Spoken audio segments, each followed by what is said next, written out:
I refused to accommodate my ex and his pregnant wife, and now I'm being called disrespectful, for context. I'm a 34-year-old woman living in a mid-sized town in Ohio. I've been divorced from my ex-husband for a little over 3 years now. We were married for 7 years before everything fell apart. His name is Daniel. We met in our mid-20s, built a life together, bought a small house, and for a while, I thought we were solid. Not perfect, but stable. The divorce wasn't explosive, but it wasn't exactly peaceful either. Daniel had an emotional affair with a coworker that slowly turned physical. I found out after months of weird behavior. Late nights, secrecy with his phone, the usual cliches. When I confronted him, he admitted it. No denial, no attempt to gaslight me, just a quiet confession that somehow made it worse. We separated pretty quickly after that. No kids, thankfully, so the legal side was straightforward. The only real complication was the house. We had bought it together, but I had put more into the down payment because of an inheritance from my grandmother. In the divorce settlement, I fought to keep the house, and eventually, I did. I refinanced it in my name, bought him out, and that was that. At least I thought that was that. Daniel moved out, and within 6 months, he was publicly dating the woman he had cheated on me with. Her name is Lauren. I didn't know her personally, but I knew enough. Same workplace, a few years younger than me, very bubbly from what I'd heard. I did what everyone tells you to do after a breakup. I focused on myself. Therapy, gym, reconnecting with friends, redecorating the house so it didn't feel like our house anymore. I worked hard to make it mine. For a long time, there was no contact between Daniel and me. We had no reason to talk.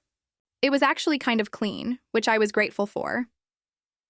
Then, about 8 months ago, Daniel reached out. It started with a text. Something casual. "Hey, hope you've been well?" I stared at it for a long time before responding. Eventually, I gave a polite but distant reply. I didn't want drama. I thought maybe he was just trying to be civil. We exchanged a few messages over the next couple of weeks. Nothing deep. Mostly surface-level stuff. I figured maybe he felt guilty and was trying to ease his conscience. I didn't care enough to dig into his motivations. Then he asked if we could meet for coffee. I almost said no. Every instinct told me this was unnecessary. But curiosity got the better of me. I agreed with very low expectations. When we met, he looked different. Not physically, but his demeanor. More tense, like he was rehearsing something in his head. We talked about neutral things at first. Work, mutual acquaintances, nothing meaningful. Then he dropped it. Lauren was pregnant. I remember just blinking at him. Not shocked exactly, just processing. He said they were really happy, and that this was a fresh start for him. I nodded because what else was I supposed to do? Congratulate him for building a life that started while he was still married to me? I kept it polite. That's a big step. I hope everything goes well. He seemed relieved I didn't react badly. Then he said something that I didn't fully understand at the time. "We're trying to figure out our living situation," he said. "It's been complicated. I didn't ask for details. I didn't want details. That should have been my first clue to shut the whole conversation down." A week later, he called me. That alone was unusual. We hadn't spoken on the phone since the divorce. I almost didn't pick up, but I did. He got straight to the point this time. He and Lauren were having trouble finding a place to live. Apparently, their current apartment was too small and not ideal for a baby. They had been looking for something bigger, but housing prices in the area had gone up, and their budget was tight. He mentioned something about Lauren cutting back on work because of the pregnancy. I listened, still not understanding why he was telling me this. Then he said it. "We were wondering if you'd consider letting us stay in the house. Just temporarily." I actually laughed at first because I thought he was joking. He wasn't. He started explaining something about how the house had originally been ours, how it had enough space, how it would only be for a few months, until they got back on their feet. I felt this weird mix of disbelief and anger rising in my chest. I told him no. Immediately. No hesitation. He tried to keep talking, like maybe if he just explained it better, I'd change my mind.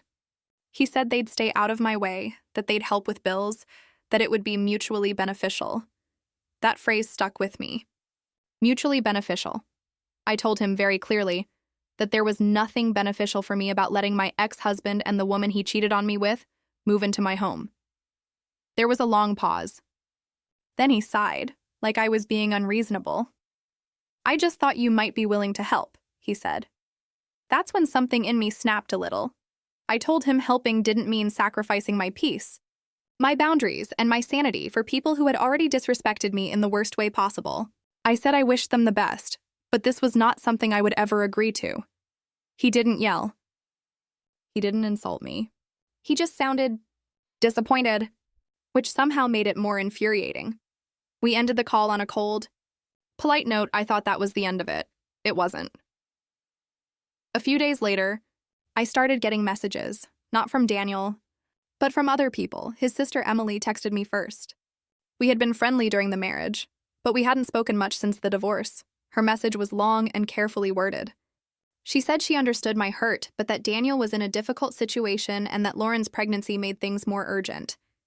She talked about compassion, about how we're all adults now, and how helping them would be the kind thing to do. I stared at that message for a long time, feeling my frustration build. I replied politely but firmly that I would not be letting them stay in my house, and I didn't appreciate being pressured about it. Then Daniel's mom called me. That one hit harder. I had always gotten along with her. She had been kind to me during the marriage, and part of me still respected her. She didn't waste time either. She said she had heard about the situation and that she was disappointed in my response. Disappointed. She told me that holding on to resentment wasn't healthy, that people make mistakes, and that this was an opportunity for me to show grace. I asked her if she would be okay with her son's ex-wife and the man he cheated with moving into her home. She didn't answer that directly. She just said, "That's different." Of course it was. By the time we hung up, I was shaking with anger. Over the next couple of weeks, it kept happening. Mutual friends reaching out, some more subtle than others, but all with the same underlying message. I should reconsider. Apparently, Daniel had been telling people that I was refusing to help them in a time of need. He wasn't lying, exactly, but he was definitely leaving out some key details. The part where he cheated on me. The part where the woman he cheated with was now pregnant. The part where he expected to move back into the house I fought to keep after he broke our marriage. I started to feel like I was living in some kind of twisted reality where basic boundaries were seen as cruelty. Then, about 2 weeks ago, things escalated. Lauren showed up at my house, unannounced. I opened the door, and there she was, standing on my porch with her hands resting on her very visible baby bump. For a moment, I just froze. I had never spoken to her face-to-face before. She gave me this nervous smile and said, "Hi, I hope it's okay that I came by." It wasn't, but I didn't slam the door in her face. Maybe I should have. She asked if we could talk. Against my better judgment, I stepped outside and closed the door behind me. She started off apologizing. She said she knew the situation was messy and that she understood why I might feel uncomfortable. She even acknowledged the affair, though she framed it as something that just happened, which didn't exactly sit well with me. Then she got to the point. She said they were struggling, that the pregnancy had been harder than expected, that they were worried about finances and stability. She said they weren't asking for anything permanent, just a place to stay for a few months. I listened, arms crossed, trying to keep my composure. Then she said something that really got to me. "This house used to be his too," she said softly. "It's not like we're strangers asking." I felt this wave of anger crash over me. I told her very clearly that whatever connection Daniel used to have to this house ended when he chose to betray our marriage. That I had paid him his share, that it was legally and emotionally mine now.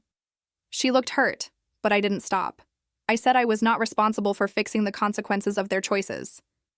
That I had rebuilt my life after what they did, and I wasn't going to tear it apart to make theirs easier. She started crying. I didn't comfort her. I just stood there, feeling cold and resolute. Eventually, she nodded, wiped her eyes, and said she understood. Then she left. I thought maybe that would finally be the end of it. But now, the narrative has shifted even more. I've been labeled heartless, bitter, and yes, disrespectful. Apparently, refusing to open my home to my ex-husband and his pregnant partner is now seen as some kind of moral failing. Even some of my own friends have said things like, "It would only be temporary," or "You don't have to interact with them much," as if that makes it reasonable. I feel like I'm going crazy, because from where I'm standing, this is a very simple boundary. But the more people weigh in, the more I start to question myself, not about my decision, but about how it's being perceived. I don't hate them. I don't wish them harm. I just don't want them in my home, in my space, in the life I had to rebuild because of them, and somehow, that's being twisted into me being the bad person. So now I'm here, getting this off my chest, because I genuinely don't understand how saying no to something this outrageous has turned me into the villain.